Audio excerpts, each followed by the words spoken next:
नमस्कार दोस्तों, आज की हमारी कहानी है ममता पर कलंक का तमाचा।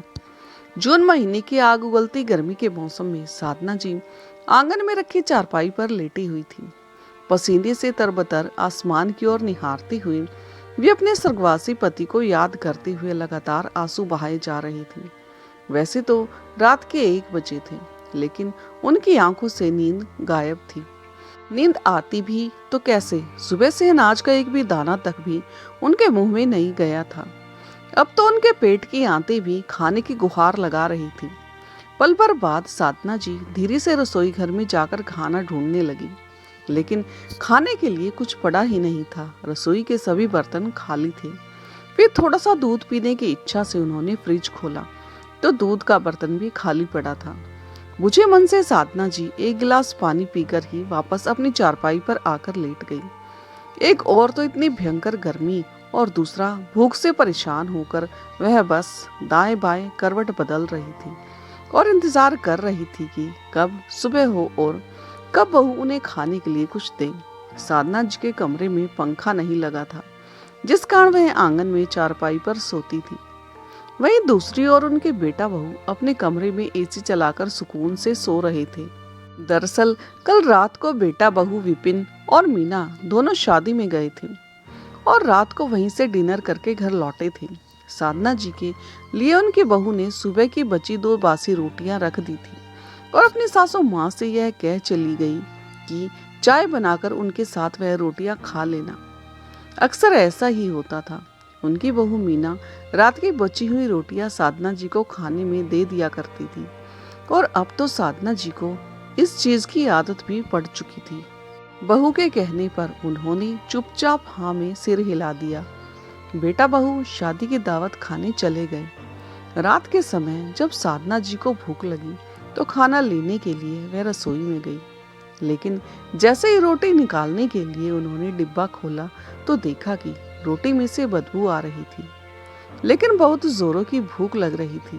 उन्होंने इधर उधर नजर दौड़ाई तो खाने को कुछ नहीं दिखा।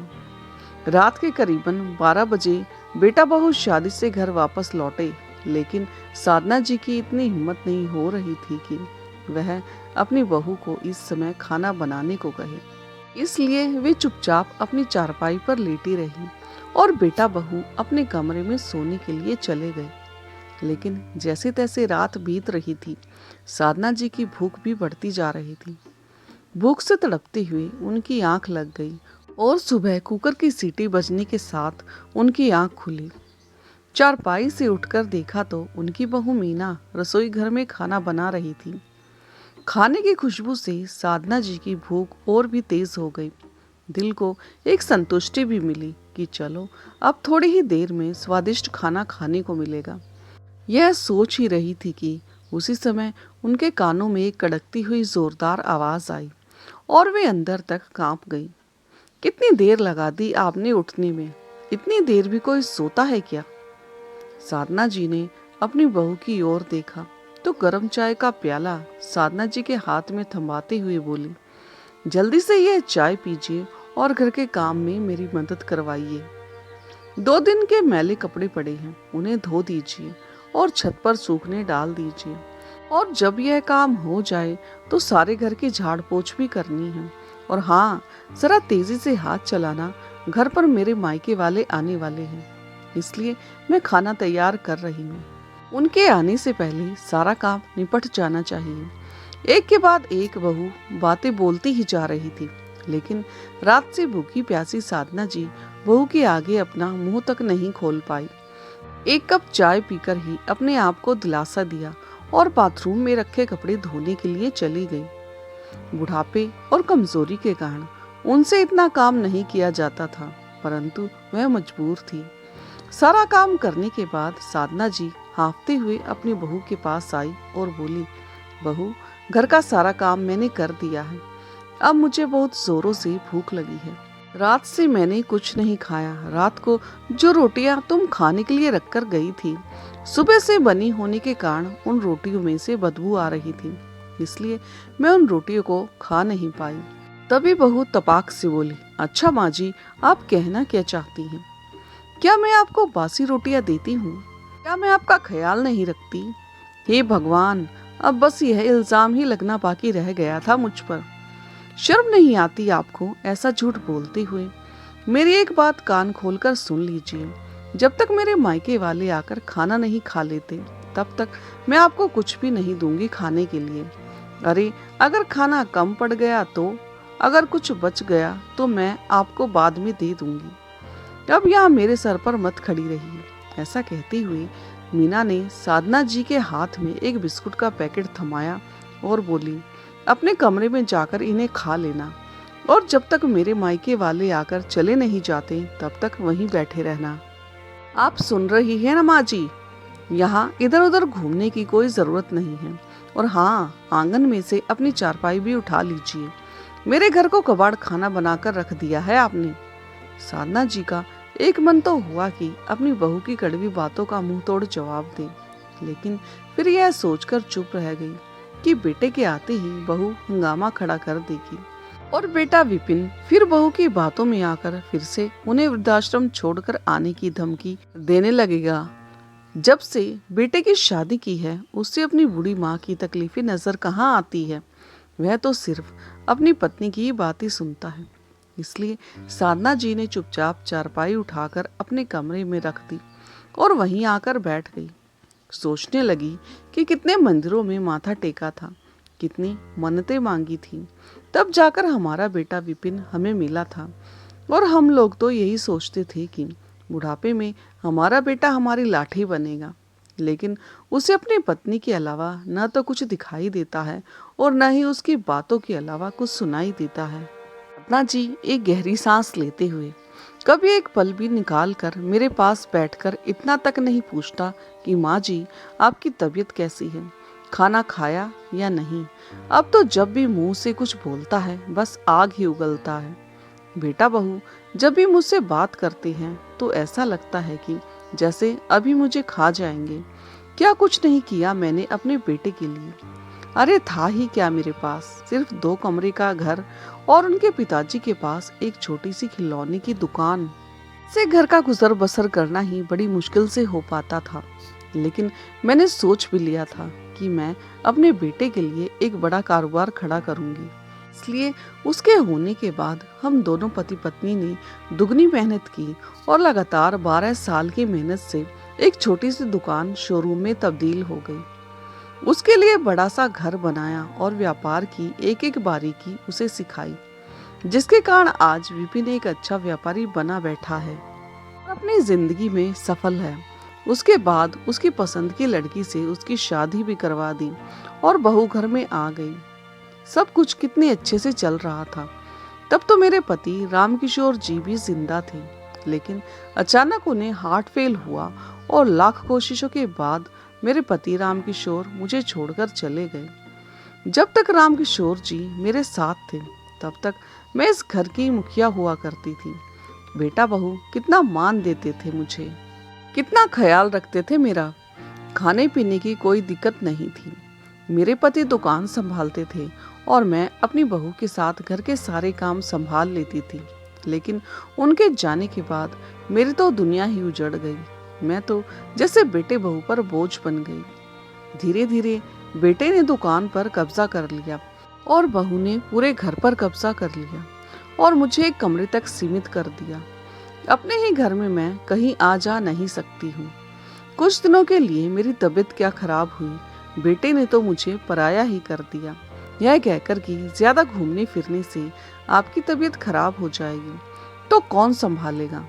जेब में कुछ रुपए होते तो बाहर से कुछ खाने को खरीद लेती, लेकिन बेटा मुझे 1 रुपया तक नहीं देता और बहू खाने को कुछ नहीं देती। सोचते सोचते साधना जी फूट फूट कर रोने लगी। साधना जी के पति रामकिशोर जी को गुजरे हुए 10 साल बीत चुके थे और बेटे बहू का रवैया दिन ब दिन बद से बदतर होता जा रहा था। अब तो उन्हें 2 वक्त की रोटी भी बहुत मुश्किल से मिल पाती थी। साधना जी के बेटे ने उन्हें बूढ़ा करार देकर दुकान आने से तो मना कर दिया, लेकिन बहू अपनी बूढ़ी सासू माँ से घर के सारे काम करवाने लगी। घर की साफ सफाई, झूठे बर्तन और कपड़े तक उनकी बहू उनसे धुलवाती है और यदि वे कुछ कहती हैं तो घर में कलह कलेश शुरू कर देती है। और इसी कलेश की वजह से साधना जी आज तक चुप रही, चुपचाप काम करती आ रही हैं। समय बीतने के साथ साथ उनके बेटे और बहू का व्यवहार तो बद से बदतर होता जा रहा था, लेकिन बेटे और बहू को उन पर इतनी भी दया नहीं आई कि उनकी उम्र बढ़ती जा रही है तो घर का इतना काम वह कैसे कर पाएंगी। उनकी बूढ़ी हड्डियां अब जवाब देने लगी हैं। साधना जी का एक पोता भी है जो बीटेक की पढ़ाई करने के लिए विदेश चला गया। जब उसका पोता छोटा था तब साधना जी अक्सर उसके साथ खेल कूद कर लिया करती थी और उनके पोते राज को भी अपनी दादी जी के साथ घूमना फिरना और खेलना बहुत अच्छा लगता था। साधना जी को पूरे घर में अपनेपन का एहसास सिर्फ अपने पोते से ही होता था। अक्सर दादी जी कभी उसे पार्क में घुमाने ले जाया करती तो कभी बाजार में। दादी पोते में प्यार इतना था कि जब तक रात में अपनी दादी से वह कहानी नहीं सुन लेता था तब तक उसे नींद ही नहीं आती थी। स्कूल से आने के बाद भी राज अपने स्कूल की सारी बातें अपनी दादी जी के साथ साझा किया करता था। राज बड़ा होकर बीटेक कर कामयाब बनना चाहता था, इसलिए स्कूल खत्म होते ही माता पिता ने उसे पढ़ने के लिए अमेरिका भेज दिया। और जब से राज पढ़ाई करने के लिए अमेरिका गया था तब से साधना जी बिल्कुल अकेली रह गई थी, क्योंकि एक उनका पोता ही था जिसके संग बात करके साधना जी अपने सारे गम भूल जाया करती थी। राज अपनी दादी का बहुत ख्याल रखता था। राज ही अपनी दादी जी की दवाई और खाने पीने का ध्यान रखता था। अपने कमरे में बैठी साधना जी अतीत के पन्ने पलटती जा रही थी। तभी अचानक दरवाजे की घंटी बजी और वह अपनी यादों के समुंदर से बाहर आ गई। वे समझ गई थी कि बहू के मायके वाले आ चुके हैं, लेकिन उन्हें बाहर निकलकर कुछ देखने की इजाजत नहीं थी। बाहर से खूब हंसी ठिठोली की आवाज आ रही थी और जोर शोर से नाश्ता पानी भी चल रहा था। रात से भूखी प्यासी साधना जी अपने कमरे में बैठी बैठी इंतजार कर रही थी कि कब बहू के मायके वाले खाना खाएं तो उन्हें कुछ खाने को मिले। बहू के मायके वालों को आए 2 घंटे हो चुके थे। तब सब लोगों के लिए डाइनिंग टेबल पर खाना लगाया गया और सब उंगलियां चाट चाट कर खाना खाने लगे। उधर साधना जी पानी पीकर अपनी भूख मिटाने की नाकाम कोशिश कर रही थी। अब तो पानी भी खत्म हो चला था, इसलिए पानी लेने के लिए जैसे ही वे अपने कमरे से बाहर रसोई में गई तभी रसोई में खड़ी बहू की माँ बहू से बोली, अरे मीना, तो अपनी सासू माँ से कभी कुछ काम काज करवाती है या नहीं, या दिन भर पड़ी पड़ी खाती ही रहती है। नहीं माँ, आप भी कैसी बातें कर रही हैं। अब यह बूढ़ी हो चुकी है, ज्यादा नहीं लेकिन थोड़ा बहुत काम काज तो करवा ही लेती हूँ, नहीं तो बैठे बैठे मुफ्त में खाना थोड़ी खिलाऊंगी। बातें करते हुए दोनों हंसने लगी और बाहर चली गई। साधना जी रसोई में खड़ी खड़ी अपनी बहू और समधन की बातें सुन रही थी। उनके शब्द साधना जी के दिल में तीर की तरह चुभ रहे थे और आंखों से आंसू बहते जा रहे थे। मन ही मन सोच रही थी कि दिल तो करता है अभी बोल दूं कि मैं तुम लोगों की कमाई नहीं खा रही हूँ। यह दुकान, यह बड़ा सा घर, सब कुछ मेरे पति का खरीदा हुआ है। सोचते सोचते साधना जी के हाथों से पानी का गिलास गिर गया और रसोई घर में चारों तरफ पानी फैल गया। गिलास गिरने की आवाज सुनकर बहू भागती हुई आई और रसोई घर में चारों तरफ पानी गिरा देखकर जोर से चिल्लाते हुए बोली, आपको एक बात समझ नहीं आती क्या? जब मैंने आपको रसोई में आने से मना किया था, फिर आप क्यों आई रसोई घर में? आपको एक बार में बात समझ नहीं आती क्या? पूरी रसोई गंदी कर दी, चलिए अब जल्दी से साफ कीजिए।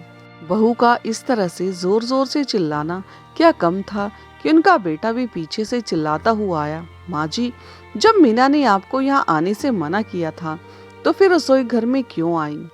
अरे पूरे घर में इधर उधर घूमना क्या जरूरी है आपका? क्या शांति से आपसे बैठा नहीं जाता? सारा मजा खराब कर दिया। ऐसा कहते हुए बेटा बहू पैर पटकते हुए चले गए। भूखे रहने का दर्द इतना नहीं था जितना अपने ही बच्चों से जिल्लत भरी बातें सुनने का दर्द था। आज साधना जी पूरी तरह से टूट चुकी थी। भरी आंखें लिए कांपते हाथों के साथ उन्होंने रसोई साफ की और नजरें झुकाए अपने कमरे में चली गई और अपनी किस्मत पर फूट फूट कर रोने लगी। खाना खाने के बाद सभी लोग चले गए और साधना जी भी अभी तक अपने खाने का इंतजार कर रही थी। अब तो बहू कुछ खाने को दे दे, लेकिन बहू तो रसोई बंद करके अपने कमरे में जाकर लेट गई। साधना जी बहू को आवाज देती हुई बोली, बेटा कुछ खाने को दे दो, बहुत भूख लगी है। तो बेटा बहू दोनों ही गुस्से से चिल्लाते हुए बोले, मेहमानों के सामने हमारी बेइज्जती कर दी, आज आपको खाने को कुछ नहीं मिलेगा। अगर चुपचाप इस घर में रहना है तो रहो, नहीं तो इस घर से निकल जाओ। हमें इस घर में अब आपकी कोई जरूरत नहीं है। मैं पड़ी पड़ी हम पर बोझ ही हैं आप। अपने बेटे की यह बातें सुनकर साधना जी अंदर तक पूरी तरह से टूट चुकी थी। उन्हें समझ में नहीं आ रहा था कि क्या करें, कहाँ जाएं। अपने इकलौते बेटे के अलावा उनका इस दुनिया में था ही कौन। लेकिन अब यह अपमान उनकी बर्दाश्त से बाहर हो रहा था। उन्हें कुछ याद आया और उन्होंने अपना संदूक खोला। संदूक में उनके पुराने कपड़े के थैले में कुछ पैसे रखे थे। वह पैसे निकालकर उन्होंने अपनी जेब में डाले और अपनी छड़ी उठाकर बाहर की ओर चल दी। बेटे बहू ने उन्हें जाते हुए देख तो लिया था, लेकिन किसी ने रोक कर इतना नहीं पूछा कि माँ जी कहाँ जा रही हैं। साधना जी की जेब में कुल मिलाकर 400 रुपए पड़े थे। चलते हुए वह सोचती जा रही थी कि इन 400 रुपए से भी क्या क्या कर सकती है। भूख भी बड़े जोरों से लगी थी, इसलिए उन्होंने सबसे पहले 60 रुपए से एक छोटे से ढाबे पर खाना खाया और पेट की भूख शांत की। साधना जी शुरू से ही एक सफल महिला रही थी। वो बूढ़ी जरूर हो चुकी थी, लेकिन दिमाग अब भी वही व्यवसाय वाला ही था। बाकी के बचे 340 रुपए हाथ में लेकर सोचने लगी कि ऐसा क्या किया जाए जिससे भूखे पेट न सोना पड़े। बहुत सोच विचार करने के बाद उन्होंने बचे हुए पैसों से कुछ चिप्स के पैकेट खरीदे और एयरपोर्ट के बाहर जाकर आने जाने वालों को चिप्स के पैकेट बेचने के लिए खड़ी हो गई। काफी देर तक चिप्स खरीदने के लिए कोई नहीं आया। गर्मी में खड़े खड़े वह पसीने से भीग रही थी, लेकिन फिर भी उन्होंने हौसला बनाए रखा। धीरे धीरे उनके चिप्स के पैकेट बिकने लगे और शाम होने तक सारे चिप्स के पैकेट बिक गए। उन्हें 50 रुपए का फायदा भी हो गया। रात होने को थी तो घर लौटते हुए उन्होंने रास्ते में ढाबे से खाना खा लिया, क्योंकि उन्हें पता था कि घर पर बहू तो खाने को कुछ देने वाली है नहीं। इसलिए खाना खाकर वह घर लौट आई। अब हर रोज साधना जी ऐसा ही करने लगी। वह बूढ़ी जरूर हो गई थी, लेकिन इस उम्र में भी उन्हें मेहनत करने में कोई परेशानी नहीं होती थी। सुबह घर के सारे काम निपटाने के पश्चात साधना जी रोजाना चिप्स के पैकेट बेचने के लिए एयरपोर्ट के बाहर जाकर खड़ी हो जाती। बेटा बहू तो वैसे भी उनसे बात करना पसंद नहीं करते थे, इसलिए वह भी उनसे कभी न पूछते कि आप इतने समय के लिए कहाँ जाती हैं। साधना जी के पास अपना खर्च करने के लिए कुछ पैसे इकट्ठे होने लगे और उन्हीं पैसों से वह भरपेट खाना भी खा लेती थी और कुछ पैसे बचा भी लेती थी। अब उन्हें हर छोटी छोटी चीज के लिए अपने बेटे बहू के आगे हाथ फैलाने नहीं पड़ते थे। ऐसा करते करते 6 महीने बीत गए। 6 महीने के बाद साधना जी के पोते राज की पढ़ाई भी पूरी हो चुकी थी। अब वह अपने मम्मी पापा और दादी जी को सरप्राइज देने के लिए इंडिया वापस आ रहा था। फ्लाइट में बैठे बैठे मन ही मन सोच रहा था कि मुझे अचानक अपने सामने देखकर मेरे मम्मी पापा कितने खुश हो जाएंगे और दादी जी तो मुझे गले से ही लगा लेगी। राज के साथ उसका एक दोस्त भी इंडिया वापस आ रहा था। दोनों दोस्त आपस में बैठकर बातें कर रहे थे। राज अपने दोस्त को अपने दादी जी के बारे में बता रहा था कि कैसे उनके विदेश जाने की बात सुनते ही उनकी दादी जी की आंखों में आंसू आ गए थे और आज उसे अचानक अपने सामने देखकर उसकी दादी जी की खुशी का तो कोई ठिकाना ही नहीं रहेगा। जैसे ही राज अपने दोस्त के साथ एयरपोर्ट से बाहर निकला तो वहीं गेट के बाहर कुछ कदम चलते ही उसकी दादी जी बहुत से चिप्स के पैकेट हाथ में लिए बेच रही थी और रह रहकर अपने साड़ी के पल्लू से अपना पसीना पोंछ रही थी। उसी समय राज के दोस्त ने उसे कहा, राज ये तो तुम्हारी दादी जी लग रही हैं। वे दोनों साधना जी के नजदीक गए। जाकर देखा तो राज की आंखें फटी की फटी रह गई, क्योंकि वह सचमुच उसकी दादी जी ही थी। दादी जी आने जाने वाले लोगों को बुलाकर चिप्स के पैकेट खरीदने की गुजारिश कर रही थी। राज अपनी दादी को इस हाल में देखकर सकपका गया। जैसे ही राज उनके पास गया तो बिना देखे ही उन्होंने उसे बोला, यह चिप्स खरीद लो बेटा, 10 रुपए का एक पैकेट है, बताओ कौन सा चाहिए। उसी समय राज की आंखों से झरझर आंसू बहने लगे। भरे गले से राज बोला, मुझे तो बस मेरी दादी जी चाहिए। अपने पोते की आवाज़ सुनकर साधना जी ने जैसे ही नजरें उठाई तो सामने उनका पोता राज खड़ा था। दोनों दादी पोता एक दूसरे से खूब कसकर गले मिले और फूट फूट कर रोने लगे।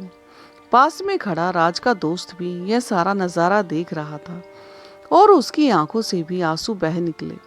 फिर राज ने अपनी दादी जी की ओर गौर से देखा। वह पहले से बहुत ज्यादा कमजोर हो चुकी थी। उनके चेहरे को देखते ही उसे प्रतीत हुआ कि मानो उन पर वेदनाओं के पहाड़ चकनाचूर हुए हों। भरे गले से पूछा, दादी जी, लेकिन आप यहाँ ऐसी हालत में चिप्स क्यों बेच रही हो? इस उम्र में तो आपको आराम करना चाहिए। अब आपको चिप्स बेचने की क्या जरूरत पड़ गई? और मम्मी पापा कहाँ हैं? क्या उन्होंने आपको यह सब करने से मना नहीं किया? देखिए तो कितनी तेज गर्मी पड़ रही है और आप पसीने से पूरी तरह भीग चुकी हैं। अगर आपको कुछ हो जाता तो मेरा क्या होता? पहले ही मैं अपने दादाजी को खो चुका हूँ। आज इतने दिनों बाद अपने पोते के मुंह से अपनापन और प्यार भरे शब्द सुनकर साधना जी फूट फूट कर रोने लगी। जैसे ही साधना जी ने अपने पोते को अपने ऊपर हुए अत्याचारों के बारे में सब कुछ बताया तो राज के पैरों तले जमीन खिसक गई। उसका सिर चकराने लगा। आज तक वह अपने जिन माता पिता को भगवान का दर्जा देता आया था, उनकी करतूत सुनकर वह दंग रह गया था। इंसान के भेष में कोई शैतानों वाली हरकत भी कर सकता है, उसे यह बात मालूम नहीं थी। लेकिन अब राज ने ठान लिया था कि जिन लोगों ने उनकी दादी जी के साथ जानवरों से भी बदतर सलूक किया है, उन्हें वह सबक सिखा कर रहेगा। लेकिन सबसे पहले वह अपनी दादी जी को एक बढ़िया सी होटल में लेकर गया और वहां पर उन्हें स्वादिष्ट खाना खिलाया और उसके बाद उस होटल में उनके रहने के लिए आरामदायक कमरा बुक करवा दिया और उनकी सभी जरूरत की चीजें उनके पास रखवा दी। थोड़ी देर उसके साथ समय बिताकर और पूरी जानकारी लेकर फिर बोला, दादी जी, आप यहाँ आराम से रहिए, मैं बीच बीच में आकर आपसे मिलता रहूंगा। आपके लिए खाना वेटर आकर आपके कमरे में देकर जाएगा, आपको कहीं जाने की जरूरत नहीं है। ऐसा कहकर राज अपने घर की ओर चल दिया।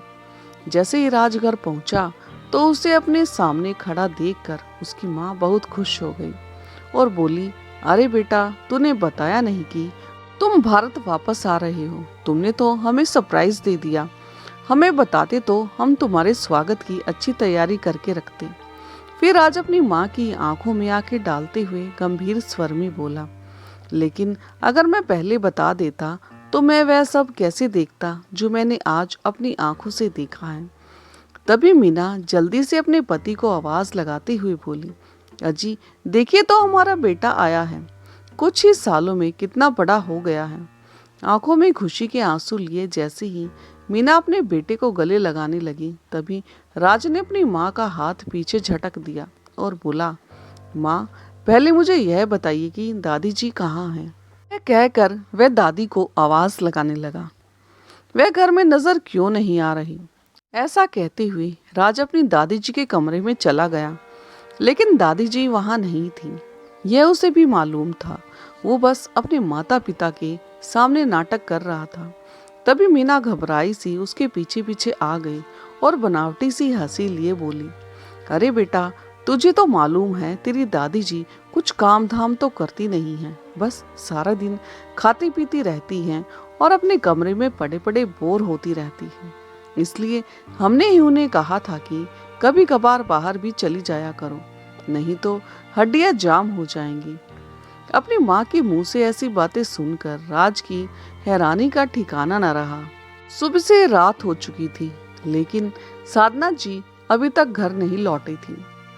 तब राज ने अपने पिता से पूछा, पापा, दादी जी अभी तक घर क्यों नहीं लौटी? क्या आपको उन्होंने कुछ नहीं बताया कि वह कहाँ जा रही हैं? अरे बेटा, कभी कभी तेरी दादी जी अपनी हम उम्र सहेलियों के घर चली जाती हैं, तो वहीं पर 1-2 दिन लगा देती हैं। तुम तो खामखा ही घबरा रहे हो, चिंता करने की जरूरत नहीं है। रात बहुत हो चुकी है, अब तुम अपने कमरे में जाकर सो जाओ।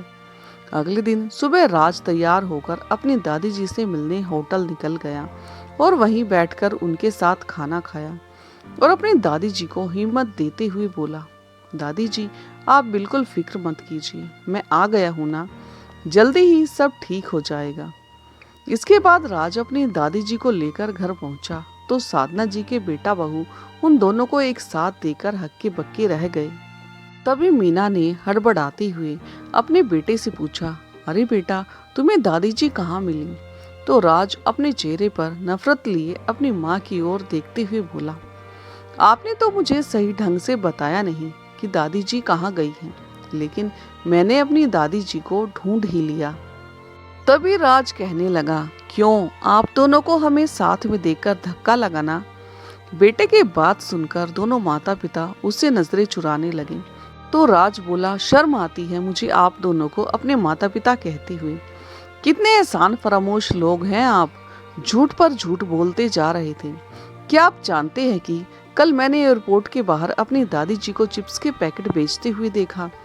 अगर मैंने यह सब न देखा होता तो मेरे सामने आपकी असलियत आती ही नहीं। अरे कहा जाता है कि औरत नर्म दिल होती है, लेकिन आप एक औरत होकर अपनी माँ समान सासू माँ के साथ ऐसा कैसे कर सकती हैं? यह सब करने में आपका दिल जरा भी नहीं कांपा।